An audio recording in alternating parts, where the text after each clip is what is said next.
사랑하는 성도 여러분, 하나님의 은혜는 절대로 변하지 않습니다. 그런데 우리의 마음은 쉽게 변할 때가 많습니다. 하나님은 언제나 신실하게 우리의 인생을 인도하시지만 우리는 때론 하나님을 잊어버리고 내가 뜻하는 길을 선택하며 가기도 합니다. 오늘 본문 신명기 32장은 모세의 노래입니다.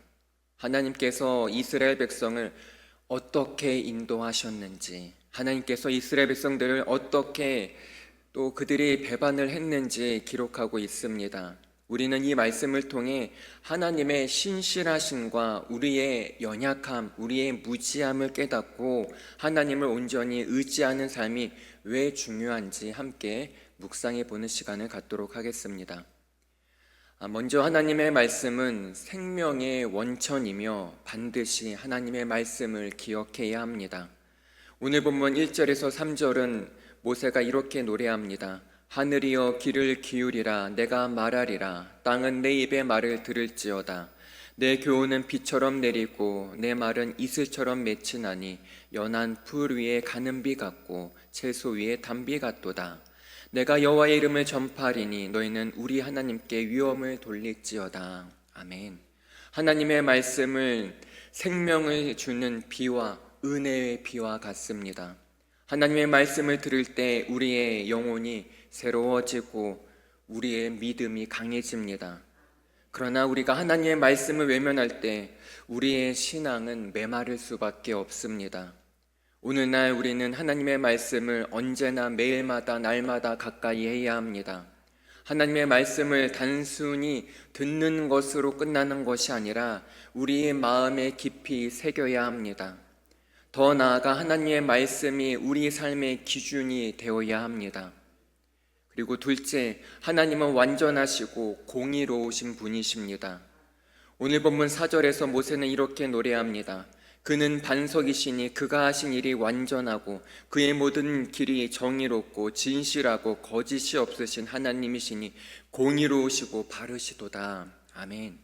하나님의 성품은 완전하십니다. 하나님의 길은 정의롭습니다. 하나님의 계획은 실수가 없습니다. 하나님은 언제나 가장 좋은 길로 우리를 인도하십니다. 그러나 우리는 종종 하나님의 공의를 잊어버리고 욕심대로 살 때가 있습니다. 이것을 통해 오늘날 우리 자신의 신앙을 돌아보면 좋겠습니다. 나는 하나님의 공의를 신뢰하며 살고 있는가?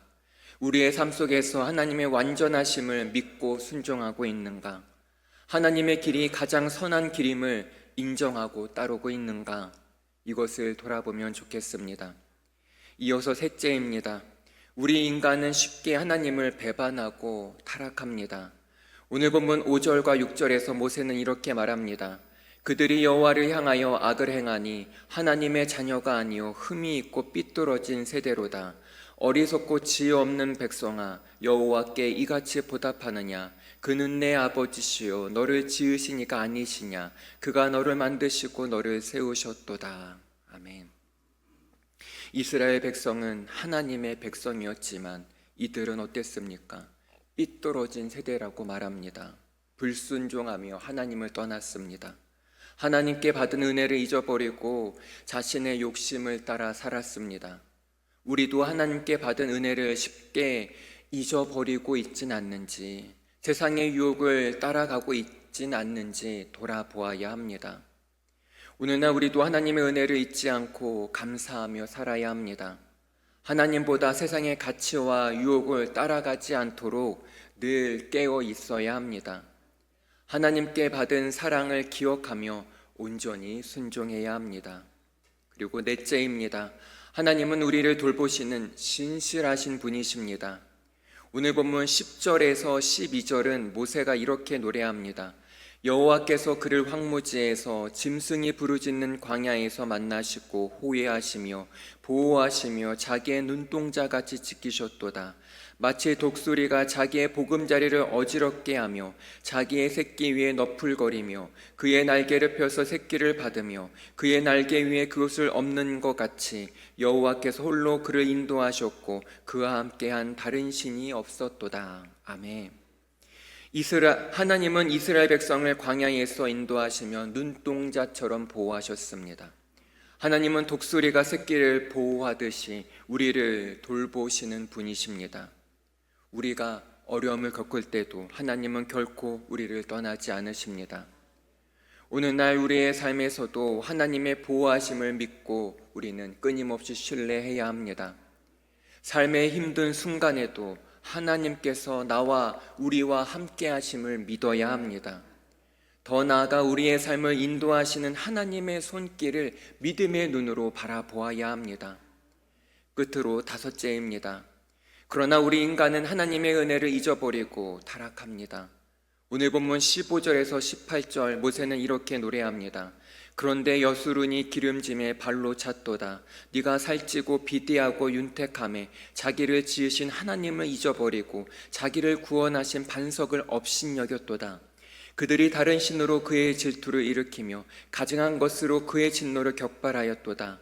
그들은 하나님께 제사하지 아니하고 귀신들에게 하였으니 곧 그들이 알지 못하던 신들, 근래에 들어온 새로운 신들, 너희의 조상들이 두려워하지 아니한 것들이로다. 너를 낳은 반석을 내가 상간하지 아니하고 너를 대신 하나님을 내가 잊었도다. 이스라엘 백성은 하나님의 무한한 축복을 받았지만 결국 이들은 하나님을 배반했습니다. 배부르고 풍족해지자 하나님을 잊어버리고 우상을 섬기며 타락했습니다. 하나님의 은혜를 기억하지 않으면 우리도 언제든 타락할 수 있습니다. 오늘날 우리의 신앙도 점검해 보면 좋겠습니다. 우리는 형편이 좋을 때, 기도가 응답받았을 때, 상황이 좋아졌을 때 하나님을 잊어버리기가 쉽습니다. 하나님의 은혜를 당연하게 여기면 안 됩니다. 지금 내가 나된 것은 전적인 하나님의 은혜입니다. 우리의 신앙이 세상의 유혹에 흔들리지 않도록 우리는 늘 깨어 있어야 합니다. 사랑하는 성도 여러분, 오늘 이 시간 통해 우리는 하나님의 신실하심과 우리 인간의 연약함을 다시 한번 깨닫게 되었습니다. 첫째, 하나님의 말씀은 생명의 원천이며 반드시 하나님의 말씀을 기억해야 합니다. 둘째, 하나님은 완전하시고 공의로우신 분이십니다. 그리고 셋째, 우리 인간은 쉽게 하나님을 배반하고 타락할 수 있습니다. 그리고 넷째, 하나님은 우리를 돌보시는 신실하신 분이십니다. 끝으로 5째, 그러나 인간은 하나님의 은혜를 잊어버리고 타락하기 쉽습니다. 이 시간을 통해 내 자신을 이렇게 돌아보면 좋겠습니다. 나는 지금 하나님의 말씀을 지금 이 순간 붙잡고 살아가고 있는가? 나는 하나님의 신실하심을 늘 언제나 신뢰하며 오늘도 믿음으로 순종하고 있는가? 나는 하나님의 은혜를 잊어버리지 않고 이 시간도 감사하며 살고 있는가? 이것을 곰곰이 잘 돌아보면 좋겠습니다. 그래서 오늘 하루도 하나님의 은혜를 기억하며 그분의 말씀을 붙들고 믿음으로 승리하는 복된 은혜의 하루가 되길 간절히 소망합니다. 기도하겠습니다. 하나님 아버지, 우리가 하나님의 신실하심을 기억하며 오늘 하루도 은혜 가운데 살아가게 하여 주시옵소서. 내 자신의 연약함을 인정하고 하나님을 더 의지하길 원합니다. 하나님의 말씀을 붙잡고 세상의 유혹을 이기며 온전히 하나님께 순종하는 삶을 살게 하여 주시옵소서. 성령 하나님, 내 힘으로 살 수 없습니다. 오늘 하루도 우리의 삶 가운데, 가정 가운데, 직장 가운데, 삶터 가운데 넘치는 은혜를 부어 주시옵소서. 감사합니다. 예수님의 이름으로 기도합니다. 아멘.